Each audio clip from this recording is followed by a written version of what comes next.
आइए महसूस कीजिए जिंदगी के ताप को, मैं चमारों की गली तक ले चलूंगा आपको।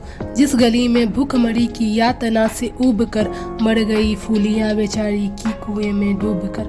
है सधी सिर पर बिनौली कड़ियों की टोकरी, आ रही है सामने से हड़खुआ की छोकरी। चल रही है छंद के आयाम को देती सी दिशा, मैं इसे कहता हूँ सूरज पार की मौन। कैसी यह भयभीत है हिरनों सी घबराई हुई, लग रही जैसी कली बेला की कुम्हलाई हुई। कल को यह बेचान थी पर आज कैसी मौन है, जानते हो इसकी खामोशी का कारण कौन है। ये यही सावन के दिन हड़खू गया था घाट को, सो रही बूढ़ी असौरे में बिछाए खाट को। डूबती सूरज की किरणें खेलती थी रेत से, घास का गट्ठर लिए वह आ रही थी खेत से।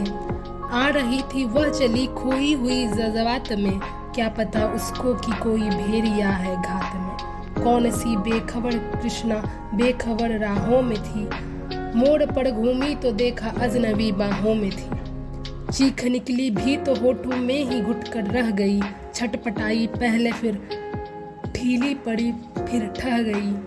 दिन तो सूरज के कछाड़ों में था कब का ढल गया, वासना की आग में कौमार्य उसका जल गया। और उस दिन थी हवेली हंस रही थी मौज में, होश में आई तो कृष्णा थी पिता के गोद में। जुड़ गई भीड़ जिसमें जोड़ था सैलाब था, जो भी था अपनी सुनाने के लिए बेताब था।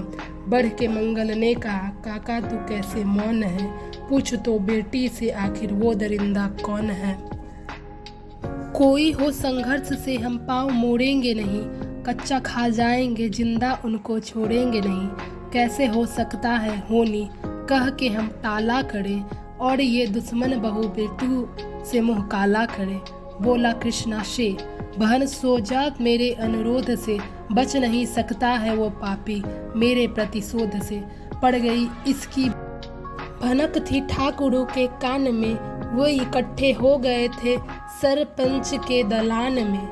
दृष्टि जिसकी है जमी भाले की लंबी नोक पर, देखिए सुखराज सिंह बोले है खैनी ठोक कर। क्या कहे सरपंच भाई क्या जमाना आ गया, कल तलक जो पाँव के नीचे या रुतबा पा गया। कहती है सरकार की आपस मिलजुल कर रहो, सुअर के बच्चों को अब कौड़ी नहीं हरिजन कहो।